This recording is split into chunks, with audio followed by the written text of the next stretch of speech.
trust him. Our system is rigged.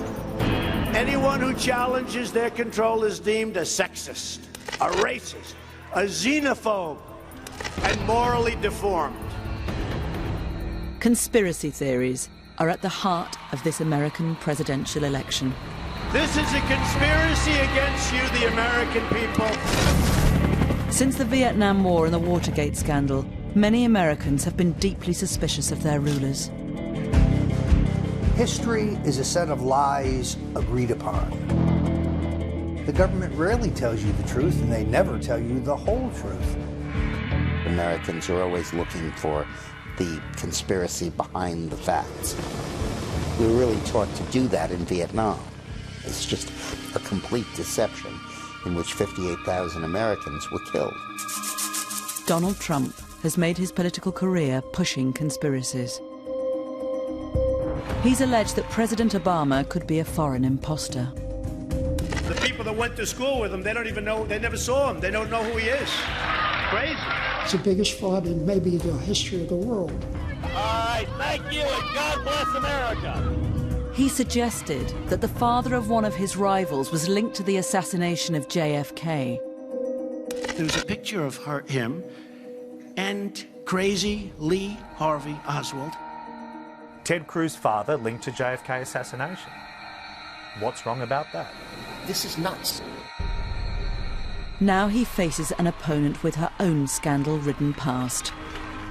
You delete 33,000 emails. Her instincts are to cover up, and the laws are for the little people. Not to mention the sins of her husband.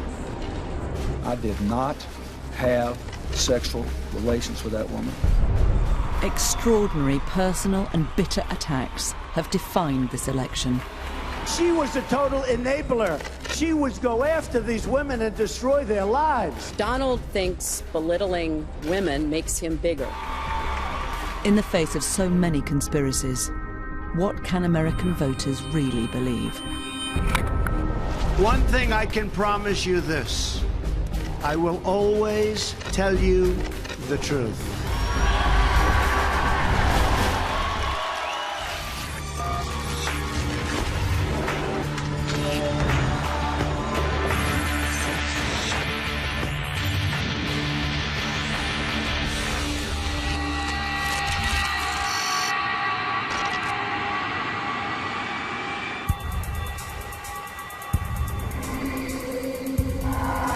Prepared to take the oath, Senator? I am. In January 2009, Barack Obama was sworn into office as America's first ever black president. That I will... Barack Hussein Obama is not the most common name in the United States. Born to a white Kansan woman and a Kenyan African father, raised by his grandparents in Hawaii. All of those things scream exotic. Congratulations, Mr. President. Obama became the center of a conspiracy theory. The claim that he was born outside the US and was not entitled to be president. In 2011, the so-called birther conspiracy received a massive boost. Our current president came out of nowhere. The people that went to school with him, they don't even know, they never saw him. They don't know who he is. Crazy. He saw this as an opportunity, he plucked it. He used that to sort of pole vault himself into a tete-a-tete with the President of the United States. When we did polling in the spring of 2011, we saw that a great number of those people who felt that President Obama was not a real American went to Mr. Trump because he was very openly embracing this theory that legitimized it for those people. I think that Trump has an ability, because of his stature and because of his name identification and the fact that he's so well known, to take issues that are not in the mainstream and inject them into the mainstream. In response, Obama called a White House press conference to put an end to the birthers conspiracy once and for all. We do not have time for this kind of silliness. We got better stuff to do. he released a copy of his full birth certificate, showing that he was born in the US state of Hawaii in 1961. I am really honored, frankly, to have played such a big role in hopefully getting rid of this issue. Always optimistic. Clearly, Donald Trump was driving Obama crazy. Trump was able to elevate the issue to the level that Obama felt compelled to respond. To me, that shows that Trump had an enormous impact. My fellow Americans. But Obama was about to get his revenge. 3 days after the release of his certificate, he ridiculed Trump in a speech to the White House press corps. No one is happier, no one is prouder to put this birth certificate matter to rest than the Donald. And that's because he can finally get back to focusing on the issues that matter. Like, did we fake the moon landing? Well handled, sir. We thought that that would put it to bed, and for the vast majority of the American people, it did put it to bed. But not for Donald Trump, because he was using it as a means to build support for his presidential run.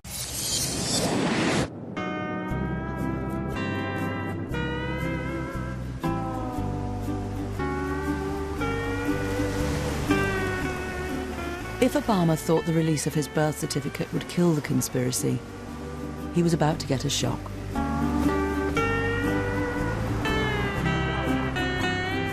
His certificate shows Barack Hussein Obama II was born here at Kapiolani Maternity and Gynecological Hospital in Honolulu.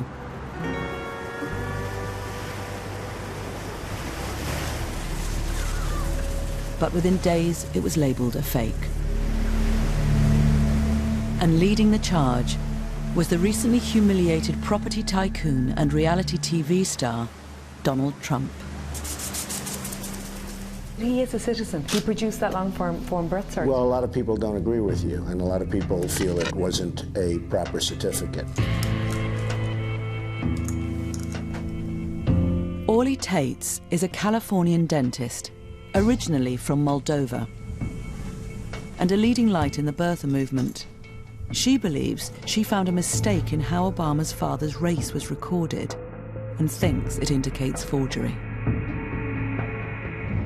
This is so bad. It's like it's done by a retarded 5-year-old.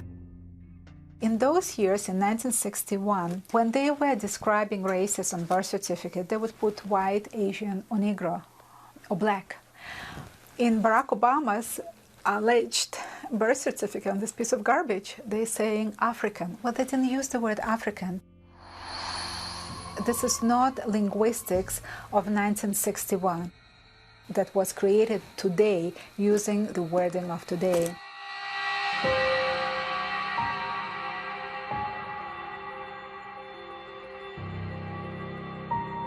As Orly Tates prepared to legally challenge the authenticity of the birth certificate, she was joined by Paul Iry, who has over 50 years' experience in typesetting. It's the biggest fraud in maybe the history of the world.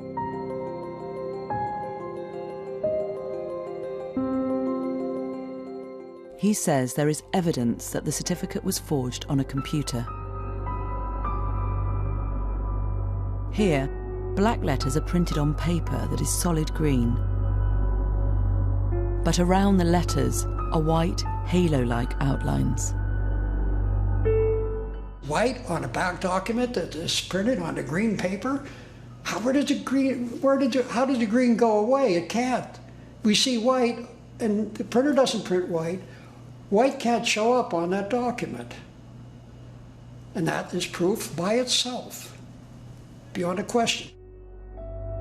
Numerous legal challenges over the birth certificate have all been thrown out. But the birthers are not giving up. I've been accused of being wacko. I don't present evidence to people that's a lie. I concoct it. Look, I'm a Christian. I don't lie. I'm known for that. Donald Trump claimed he was so concerned that he was also investigating Obama's birth certificate.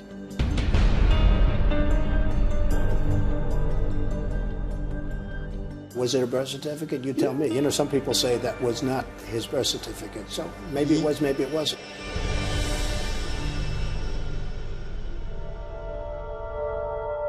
So just how credible is the evidence that the certificate is a fake? Ivan Zatkovich is a court-recognised technology witness who has forensically examined the halo effect. He separated the digital file released by the White House into 9 different layers. From this, he deduced it was a scan of the original birth certificate, produced using OCR, an optical character recognition program. One of the things that OCR software does to enhance the edges is to create contrast enhancement. Contrast enhancement has multiple effects. It will make the black text blacker. It will make the background slightly lighter, sometimes causing what's called a halo effect. Purely based on the evidence of that PDF itself, I would be probably 80 to 95% confident that the layers were produced by simple contrast enhancement and OCR. The theories of the forgeries are easy to disprove. President Obama is the least transparent president in the history of this country. If he gives his passport applications and records, I will give to a charity of his choice a check immediately for $5 million. It doesn't matter whether you're black or white or Hispanic or Asian. Obama didn't take Trump up on his offer and went on to get re-elected in 2012. Gay or straight, you can make it here in America if you're willing to try.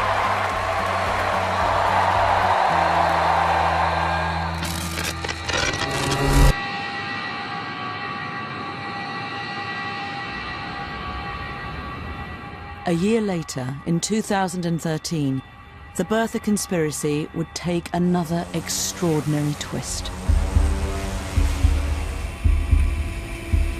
Minutes after this Cessna Ground caravan plane took off from a Hawaiian island, its single engine failed. Looking outside, you know, can I make it to land? No, there's no way. Okay, prepare for ditching.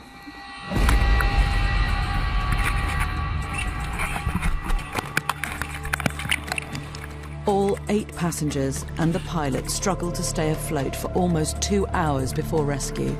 Everybody okay? Later, it was announced that 1 passenger had died.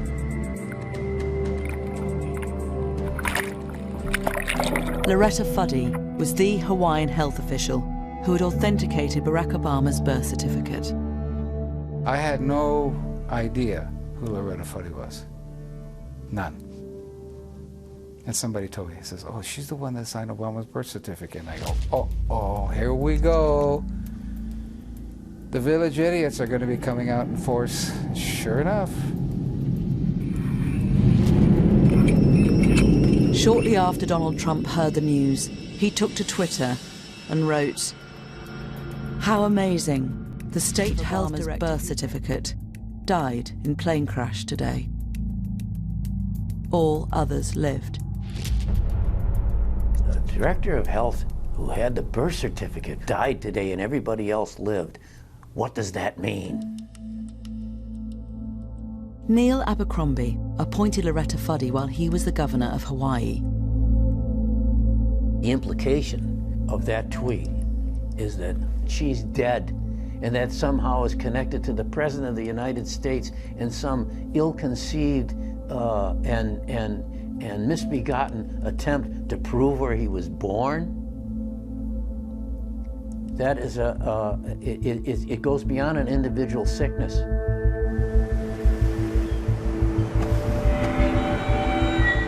An allegation was made that Loretta Fuddy, as Director of Health, took a bribe to lie and say that Obama's birth certificate was authentic.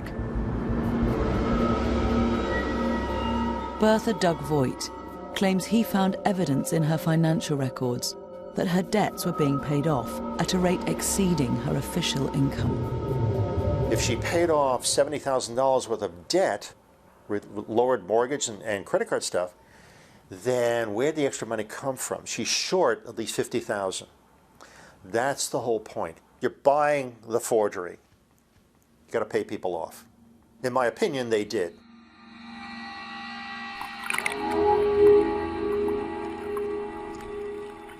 The timing of her death made Voigt suspicious, because the previous week he'd told a radio show what he thought he'd found out about her. 1 week she was dead after I did that interview. The last person on earth who would be involved in such a sordid affair, like taking money to forge a birth certificate, would be Loretta Fuddy. Is a sad commentary on the desperateness that some people have in them, the sickness that they have in them over the fact that a black man is president of the United States. Former Governor Abercrombie is a personal friend of Barack Obama. Voigt believes that Abercrombie masterminded the whole deception, and it was he who involved Loretta Fuddy in the plot. By bumping her off, they don't have that link to Abercrombie and the president. The big guys who paid for this conspiracy, they start killing off everybody below them who gets close, who could lead to them. That's what usually happens. That's what plausible deniability is all about.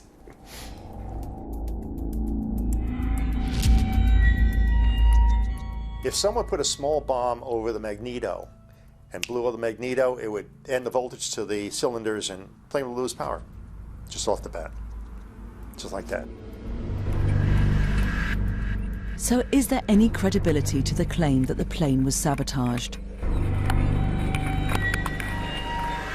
Loretta Fuddy's family hired a lawyer to investigate the circumstances of her death. He says he discovered that identical planes had previously experienced the same engine failure. I believe this is at least the fourth one of this particular Cessna that failed for that very reason. So it wasn't something mysterious that someone did to this aircraft. The engine manufacturer, Pratt & Whitney, Canada, and plane operator Makani Kai Air paid undisclosed sums to Fuddy's family.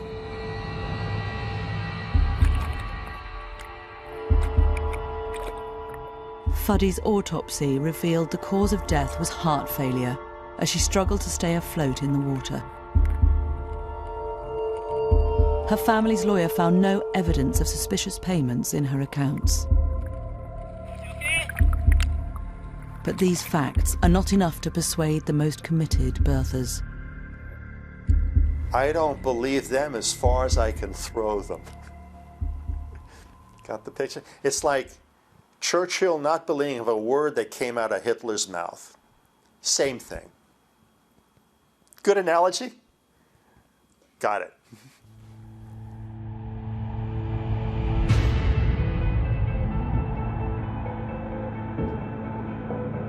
Donald Trump's championing of the birther conspiracy seems to have had a dramatic impact. In 2009, 45% of Republicans nationally said that they thought that Barack Obama was not born in the United States.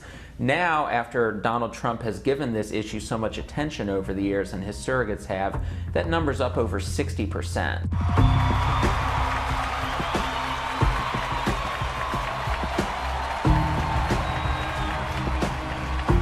Ironically, Trump himself had gone as far as he could with the birther movement and put the whole thing to bed earlier this year. President Barack Obama was born in the United States, period.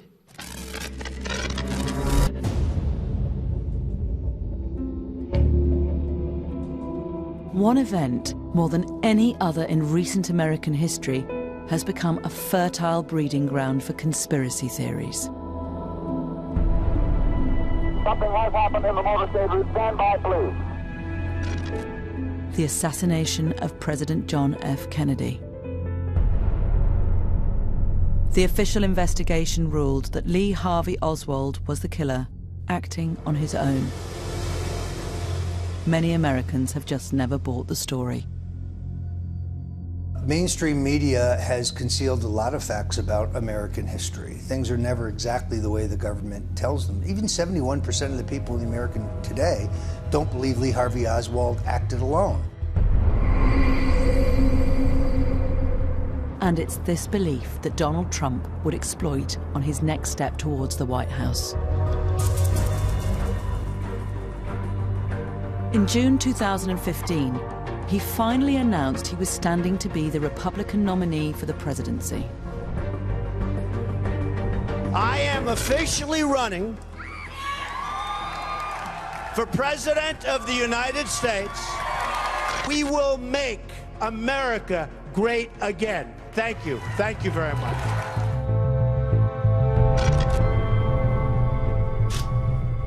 Trump's biggest challenger was Senator Ted Cruz from Texas. An evangelical Christian, an arch-conservative, Cruz traded on his honesty and integrity. Do we support a campaign that is based on yelling and screaming and cursing and insults? Or do we support a campaign that is a positive, optimistic, forward-looking, conservative campaign? We have lying Ted Cruz. I have to be honest. These people that I'm dealing with are the worst people. He called Ted Cruz Lion Ted, said he puts his hand on the Bible, takes it off, and then he lies and lies and lies. And oh my gosh, that was Ted Cruz. That is, I don't care about rough tactics. I don't like liars. Along with these attacks, it wasn't long before Trump jumped on yet another conspiracy theory. This time, it was linked to Cruz's father. Ted Cruz's father linked to JFK assassination. What's wrong about that? That's an accurate representation of what the story was. What was he doing with Lee Harvey Oswald shortly before the death, before the shooting? It's horrible.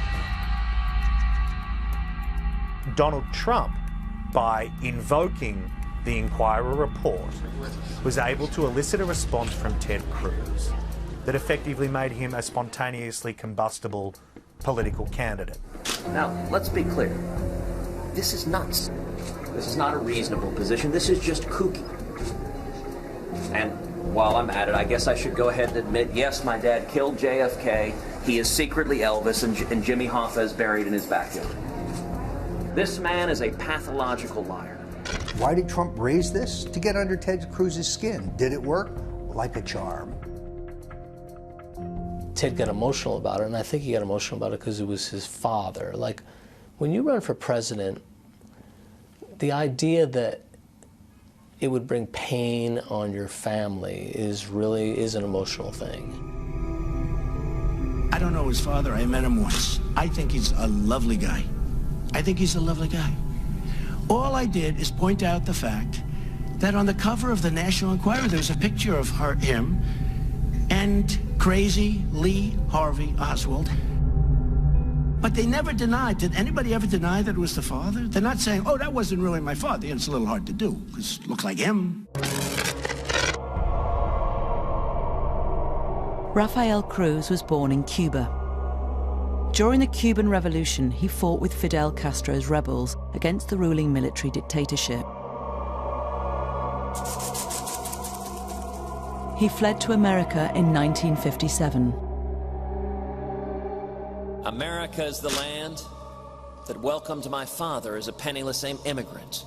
He'd seen oppression, prison, and torture in Cuba. And for him, America was hope. The National Enquirer alleges that after Fidel Castro took power and was viewed as a threat by America, the Cruz family tried to hide Rafael's past. Ted Cruz had lied about his father's links to the pro-communist regime of Fidel Castro.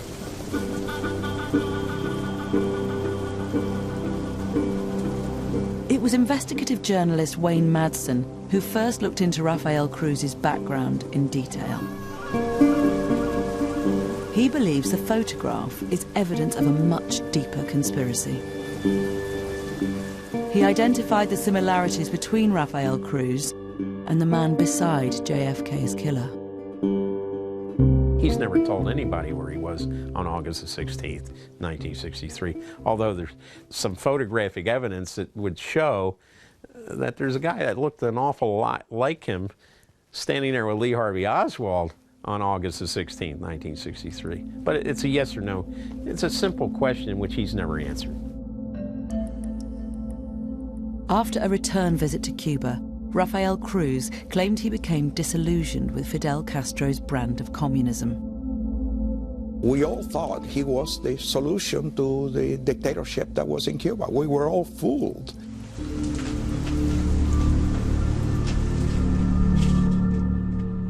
Madsen believes the CIA then recruited Rafael Cruz to spy on other Cubans in the southern states, suspected of being communists. But Madsen goes even further. He also believes Lee Harvey Oswald was recruited and set up a bogus branch of the pro-Castro organization Fair Play for Cuba as a front for the CIA operation. In the intelligence business, that's called a flypaper operation. This was a CIA ploy. Let's see who we can trust in the Cuban community and who we can't trust. In this footage, Oswald is handing out Fair Play for Cuba leaflets with a man Madsen believes is his CIA partner, Rafael Cruz. I think that was him, standing there with Oswald. Madsen also claims Rafael Cruz fled the country rather than face an investigation. I believe Rafael Cruz in 1967, when the New Orleans district attorney was going full steam ahead with this investigation of the Kennedy assassination, that Rafael Cruz, in order not to be called as a witness by the New Orleans district attorney, used his connections in the oil industry to leave for Calgary. Rafael Cruz denies he was in New Orleans at the time and has called the claims ludicrous. And Madsen has never had his story published by serious journalistic publications. One thing about the tabloids is, well, maybe the person who reads the Wall Street Journal and the New York Times isn't seeing this, but God, all those ladies that are checking out through the supermarket lane at their local store will certainly see it.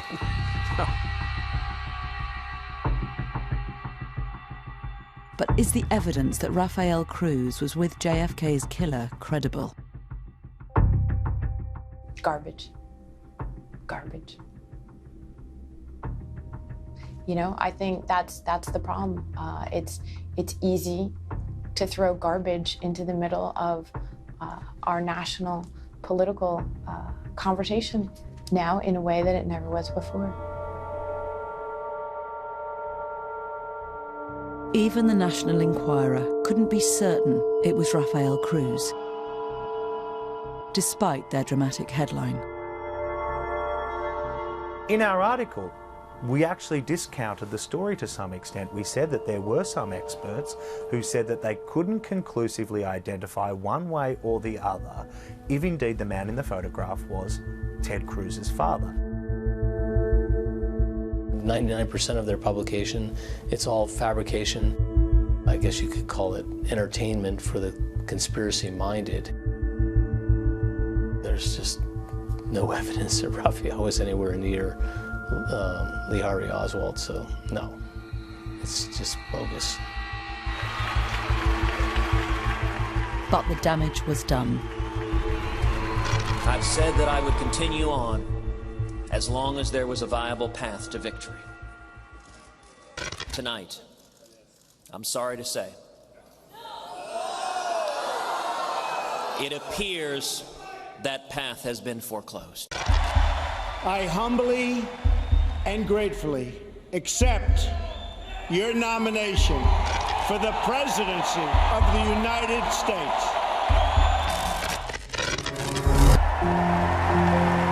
I accept your nomination for President of the United States. With Hillary Clinton winning the Democratic nomination, Donald Trump faced the ideal opponent for his unique brand of conspiracy theory politics. Between 55 and 65% of registered voters in this country do not believe the words honest and trustworthy apply to her. In any other election, that is a huge deal and a huge problem for a nominee. Why is it less of a big deal in this election? Because Donald Trump's numbers on honest and trustworthiness are even worse. And her husband Bill has been mired in more scandals than perhaps any other American president. From the outset, the Clintons were embroiled in controversy.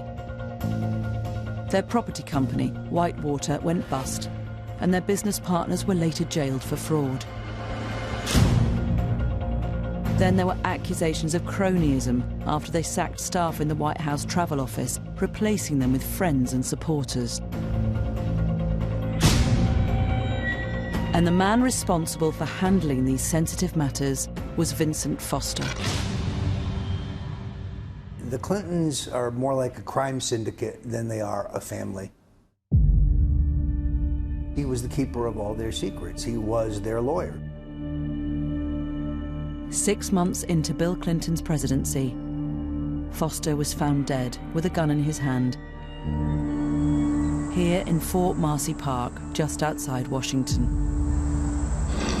And it is very important that his life not be judged simply by how it ended, because Vince Foster was a wonderful man.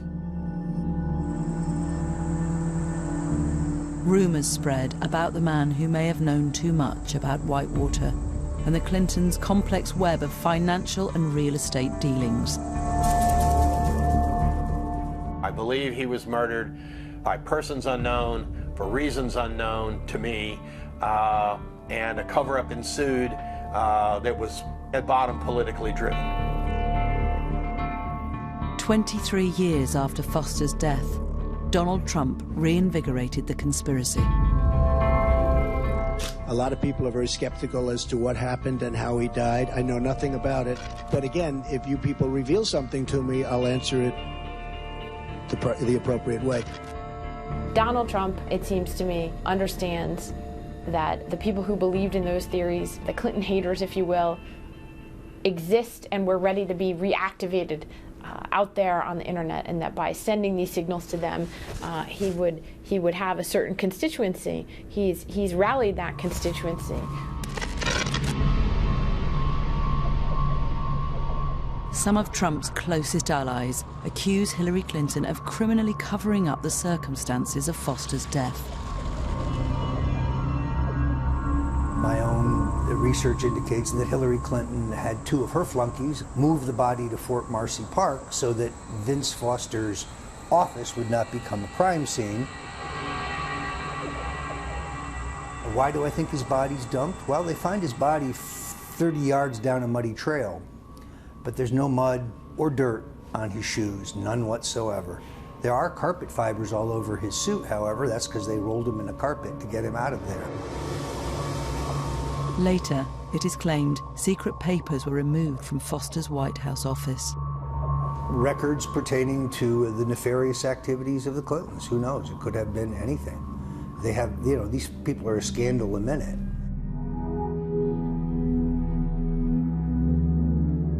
This suicide note has been the source of many claims that Foster's death is suspicious. I agree with Donald Trump when he claimed that he believes this to be fishy. This note is fishy, and it does stink to the high heaven. Confusion exists about exactly how it was found.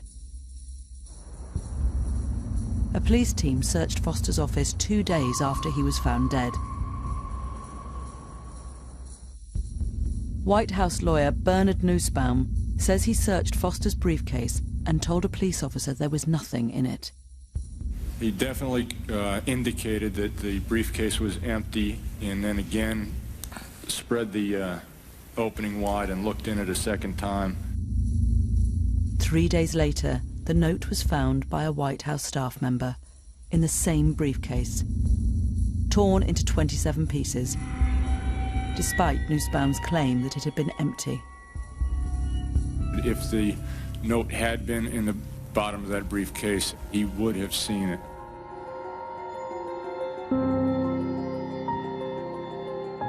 Questions were now being asked about whether the note was genuine. Handwriting expert Ronald Rice examined a copy of it in 1995 for a political newsletter. The more I looked at it, the more I studied it, the more I slept on it, the more this, the more that. I just could not come to the conclusion that the note was in fact authentic. Rice managed to obtain earlier samples of Foster's handwriting in order to compare them to the suicide note. You can plainly see how smooth and clear and clean and pristine that writing sample is compared to this about a month later. It's broken up.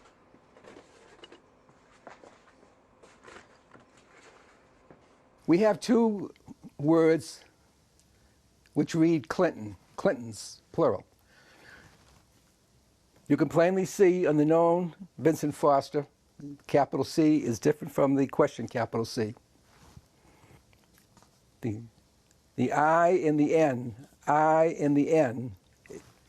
is quite different from the I in the N created in the question suicide note. The T is obvious. This is the known T. This is supposed to be the stem in the question document of Clinton. So we have in excess of 14 points of dissimilarity. Not similarity, dissimilarity. For Rice, this means only one thing: forgery. On a scale of 1 to 10, probably a 2, amateuristic, sloppy. I've seen better by kids.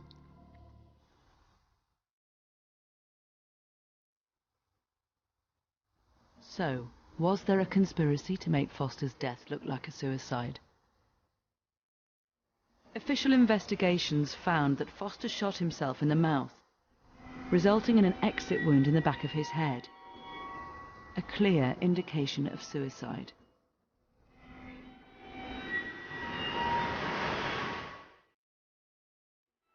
But citizen investigator Hugh Sprunt found a document which convinces him of foul play. We found the medical examiner's report, which is a 2-page report. It's a Virginia medical report. It's a report by Dr. Howe. Sprunt believes that in the report the location of the exit wound on Foster's body has been altered. You look at the word that looked like it was kind of eliminated. It's 4 letters. Could it be neck? An exit wound in the neck could suggest an alternative to suicide. And Sprunt discovered a second reference to the neck. Whoever did the alteration, because clearly it was altered, didn't notice the word neck on page 2, so the document as it officially exists is completely inconsistent because of the alteration. I believe he came to grief elsewhere. I believe, in fact, he was murdered elsewhere. Despite the passing of more than 2 decades, the issue resonated with US voters after Donald Trump raised it.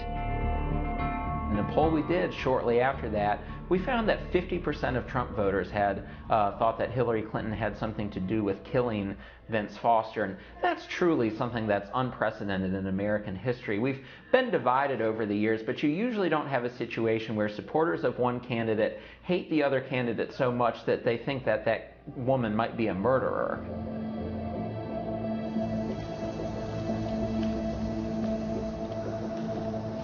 Dr. Donald Hout was the only medical examiner to inspect Foster's body in Fort Marcy Park. This is the first time he has returned to the scene since that day in 1993. There's one of the cannons. See it? See it?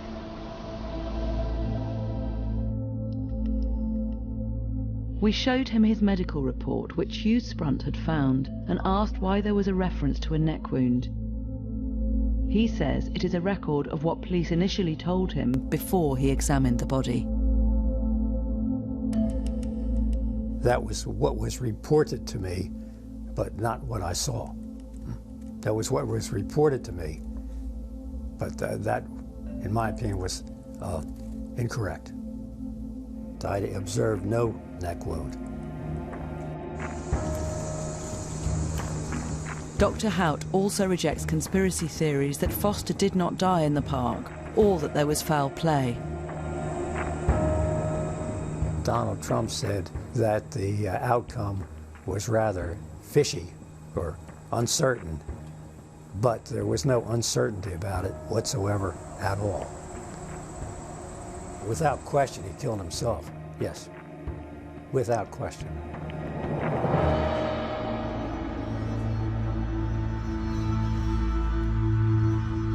So, what about the suicide note? I'm not a conspiracy theorist. Prove me wrong. Prove me wrong.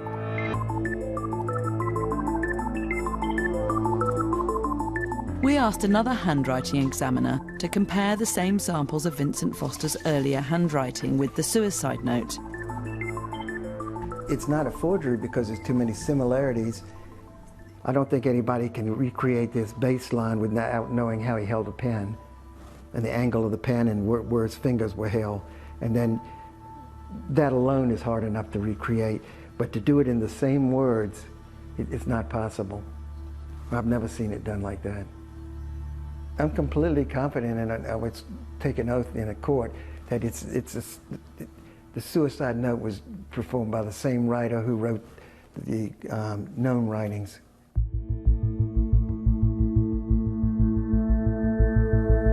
At least 5 official investigations have found that Foster's death was suicide. I remember very clearly the day he committed suicide. We all knew him. It was an awful, tragic day. The president gathered us to talk to us about it. They were clearly devastated. I think he was just a deeply troubled man who felt he'd let the White House down, and with tragic consequences. It's as simple as that. And it's a tragedy, and conspiracy theorists often have zero basis in fact, and this is one of them.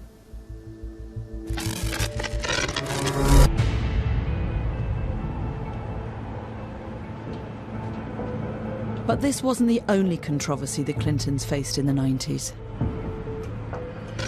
And it's Bill Clinton's alleged sexual misdemeanors that have engulfed his wife's presidential bid.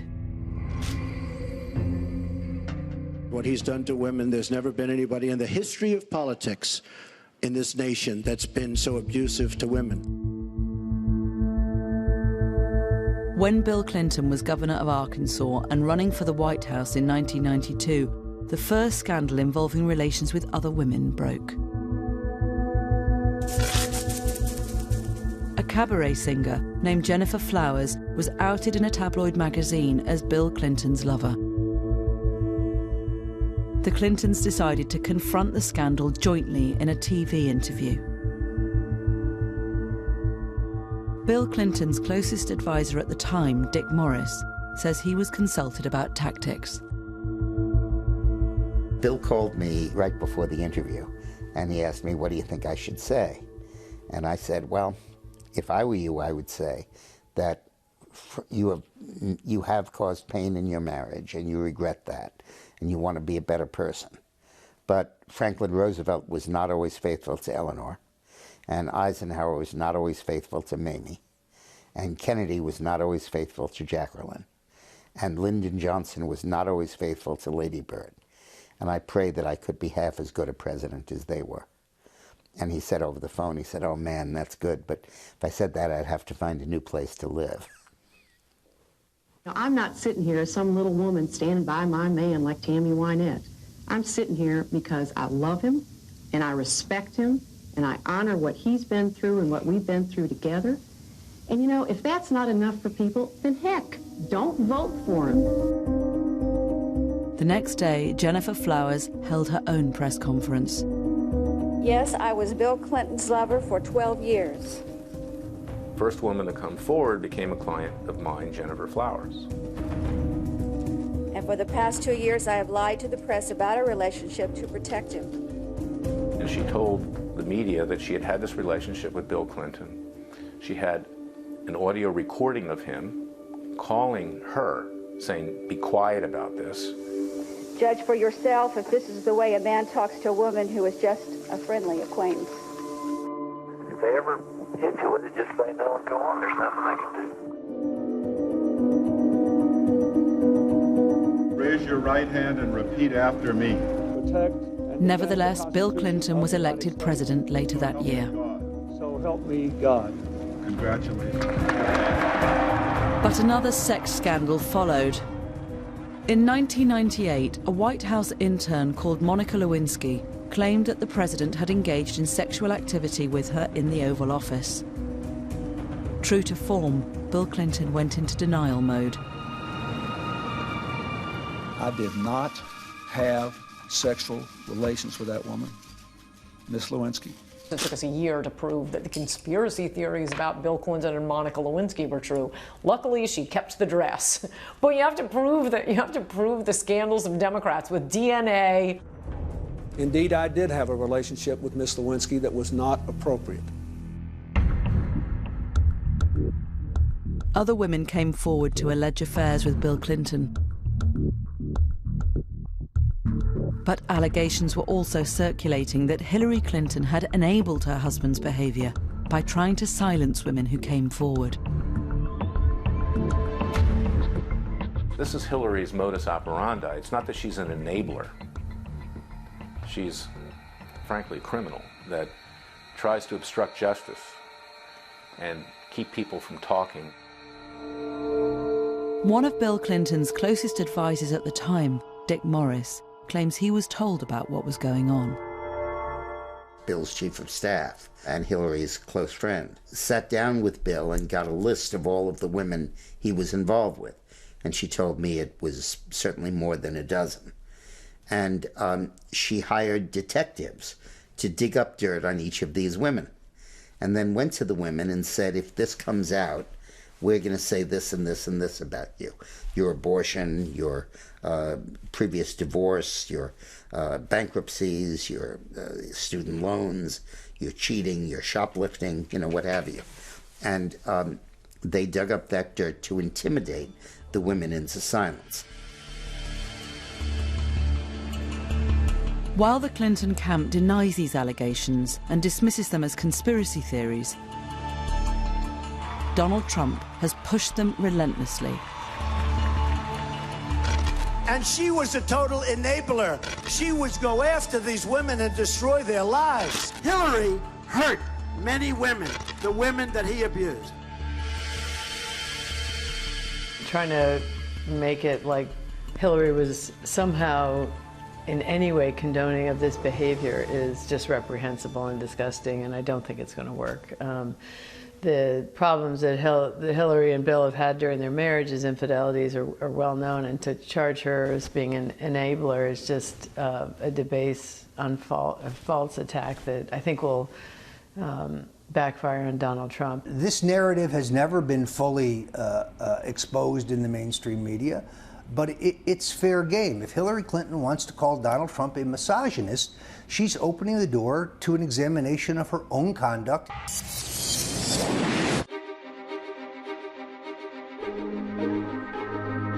The scandals surrounding Hillary Clinton can sometimes seem endless. The most recent concerned her period as Secretary of State under President Obama. It emerged that she used a private email server for official business. Hillary Clinton created an illegal private email server, deliberately, willfully, and with total premeditation. Premeditation. Could be the first way was right, actually. Some in the intelligence community watched in amazement at what was playing out in public in relation to the handling of America's secrets. The fact that someone who was the Secretary of State had, in this instance, the bad judgment to set it up this way and the even worse judgment to try to attempt to defend it. I did not email any classified material to anyone on my email. There is no classified material. Following a subpoena for work-related emails, Hillary Clinton's team deleted over 33,000, claiming they were personal.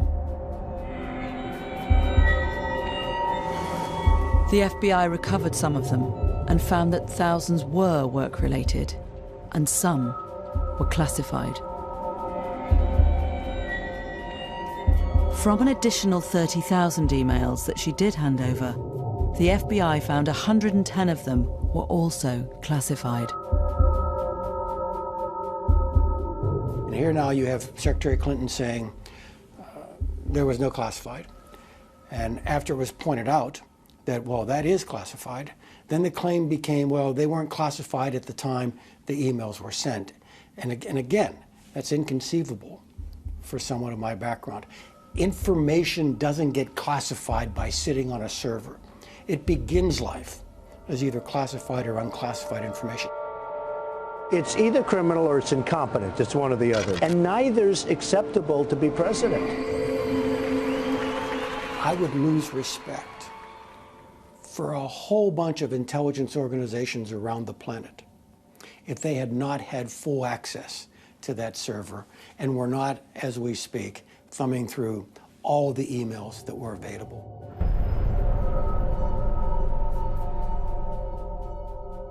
At the end of the original year-long investigation, the FBI said it would not prosecute Clinton, despite some damning revelations. There is evidence that they were extremely careless in their handling of very sensitive, highly classified information. We found no evidence that any of the additional work-related emails were intentionally deleted in an effort to conceal them in some way. There has never been anything like this where emails and you get a subpoena, and after getting the subpoena, you delete 33,000 emails. It's just awfully good that someone with the temperament of Donald Trump is not in charge of the law in our country. Because you'd be in jail. In a democratic republic, we have laws that govern the use of government computers and making sure that the public has a record of what you're doing in office. And she didn't want the public to have that record. Donald Trump is trying to desperately find anything that he can put out there to cause doubt in Hillary's honesty and integrity, and so he's going to keep harping on this, drip, drip, drip, with no basis for really any investigations or criminal activity, but he's grasping at straws because he can't run on anything other than fear and conspiracy theories.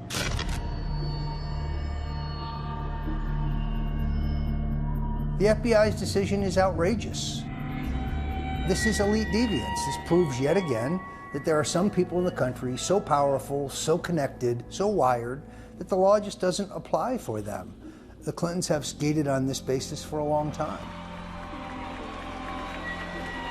When Hillary Clinton complains about conspiracy theories, it's usually because she doesn't like the idea that people are talking about her misconduct, and she tries to label it as a conspiracy theory to keep people away from talking about it.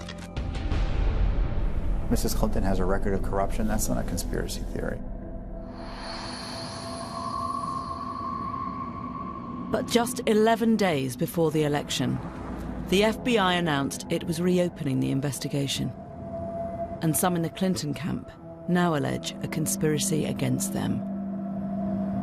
She's complaining about how the timing is political and it's all about her election. The timing is a result of her efforts to cover it up and the State Department's efforts to enable it. And these records should have been released years ago. But despite his relentless attacks on Hillary Clinton, Donald Trump has not had everything his own way. An increasingly hostile media has dug up a huge amount of dirt on him. I did try and fuck her. She was married. It's huge news. I moved on her like a bitch, but I couldn't get there, and she was married. This was locker room talk. I'm not proud of it. Since the recording was leaked, more than 10 women have publicly accused Donald Trump of sexual assault. But according to Trump, he himself has now become the victim of a conspiracy. These attacks are orchestrated by the Clintons and their media allies. The only thing Hillary Clinton has going for herself is the press. Without the press, she is absolutely zero. The media, they need to say something other than racist Hitler, in order to attack Donald Trump. But, oh, Hillary, isn't she great? She's a girl doing all this. It's amazing. It's amazing. She's doing it backwards and in heels. And our system is rigged. Anyone in control is deemed a sexist, a racist, a xenophobe, and morally deformed.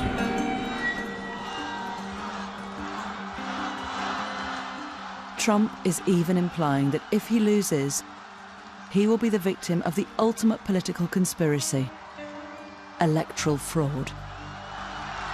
I hear these horror shows, and we have to make sure that this election is not stolen from us and is not taken away from us. What he's doing is creating a set of circumstances. Elections rigged, the media is against me, these polls are, leading people astray. That allows him on November 9th, if he does lose, to say, well, of course, I lost. I will totally accept the results of this great and historic presidential election if I win. Trump supporters argue he speaks for many millions of Americans who feel failed by a corrupt political establishment. Donald Trump is no conspiracy theorist. He's no wacko. He represents a fundamental force that's sweeping the United States. I take all of these slings and arrows gladly for you.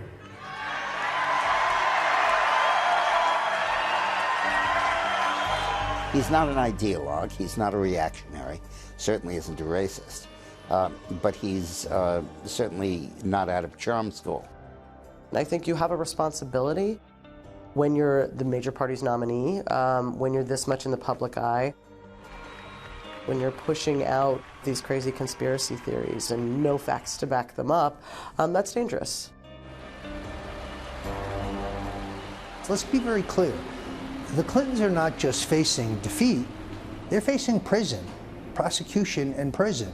And therefore, it's all or nothing for them. I think they'll do anything necessary to win this election, including cheating. He refused to say that he would respect the results of this election, and that is a threat to democracy. This is a conspiracy against you, the American people, and we cannot let this happen or continue.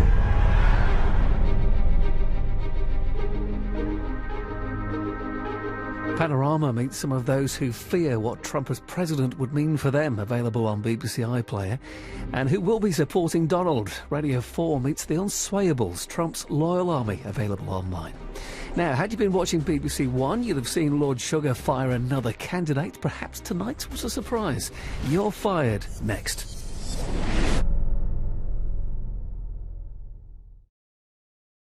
How diverse is that place? How representative are our representatives? Whether or not here will have an equal chance as his white counterpart to succeed in Britain is really what this programme's all about. Could he actually dare to be a Prime Minister? Will Britain ever have a black